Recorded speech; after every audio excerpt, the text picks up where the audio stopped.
a dream that I got isekai'd to like the Middle Ages, and all I had was like what was on me. And I was trying to make dinner, and I had like a can of tomatoes, but that's like all I had, and I wanted to buy stuff to make like a marinara sauce. So I went to the medieval market, and I tried to buy an onion, but all I had was modern American dollars. And I was like, oh my gosh, they're not gonna take my money. This money doesn't mean anything to them in this time. So I tried to barter for an onion, and I ended up bartering away a $100 bill for an onion. And it wasn't even a good onion. It was like a crappy Middle Ages onion. Like, it was small and dirty, probably moldy. So if you ever get isekai'd to the Middle Ages, don't forget to bring gold or something. Bring appropriate currency. And maybe some of your own onions. Because the Middle Ages onions were not... Oh, I'm out. They were not doing it. Don't buy onions. It might have been a ripoff, $100 for a medieval onion. You'll plan for that. Learn from my mistakes. It'll grow just fine. Finally, a good isekai. It was very boring. I was just trying to make dinner. It was stressful though. Trying to find good ingredients to make dinner. I think it's because I was thinking like, I don't know, medieval food must not be very good. Like, even I feel like what the royalty was eating must not be very good. Do they even have like, maybe they have salt. I'm pretty sure they like waged wars over salt. So like, I don't know, did they have garlic? Were the onions crappy and small and covered in dirt? Actually, there's a channel. Is it Tasting History with Max Miller? Is that what it is? And he makes like medieval foods. I gotta say, they often leave a bit to be desired. You know? It is a great watch. They worked with what they had. Several channels like that. Boy, Max catching strays. It's not his fault. And it's not the, you know, the medieval chef's fault either. They just didn't have, I feel like, very accessible ingredients. Like, if you could feed them like a Thai curry, that would probably be like the most delicious and flavorful thing they've ever experienced. It might be too much for them. They might not even be able to handle it. Or like a French fry? If you just gave them like a crispy French fry, they would probably perish on the spot from the pure deliciousness.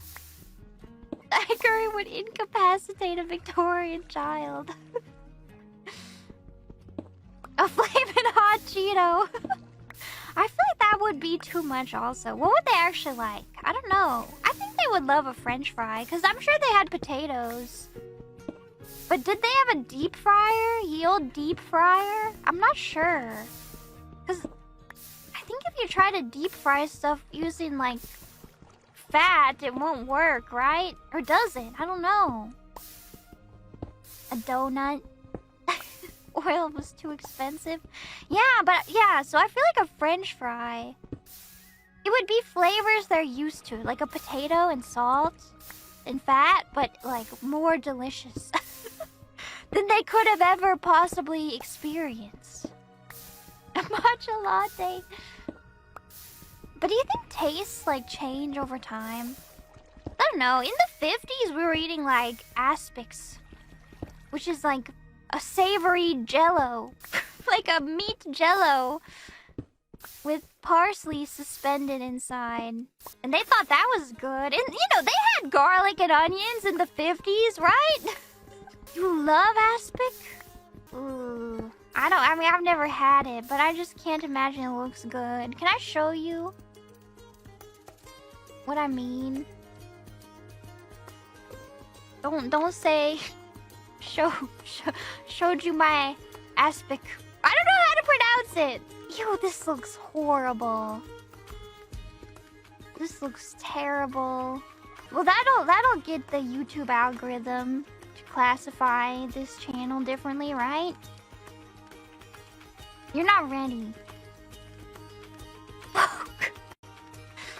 This is an aspic with eggs. Apparently, it's like a savory jello. You would eat it? Oh. Chicken and eggs. Whoa. Aspic is often used to glaze food pieces in food competitions to make the food glisten and make it more appealing to the eye. In modern day, aspic, or meat jelly, is a savory gelatin made with a meat stock or broth set in a mold to encase other ingredients. These often include pieces of meat, seafood, vegetable, or eggs. Aspic is sometimes referred to as aspic gelée or aspic jelly. In its simplest form, aspic is essentially a gelatinous version of conventional soup. I see. So it's like soup. More like soup dumplings. Does anybody else think of soup dumplings then? Imagine, because they have little gelatin bits inside, but usually it's melted by the time you eat it. Like a solid soup. Well, if you heated up the aspic... Oh, but would it be like way too thick? If you melted it? You refuse to imagine.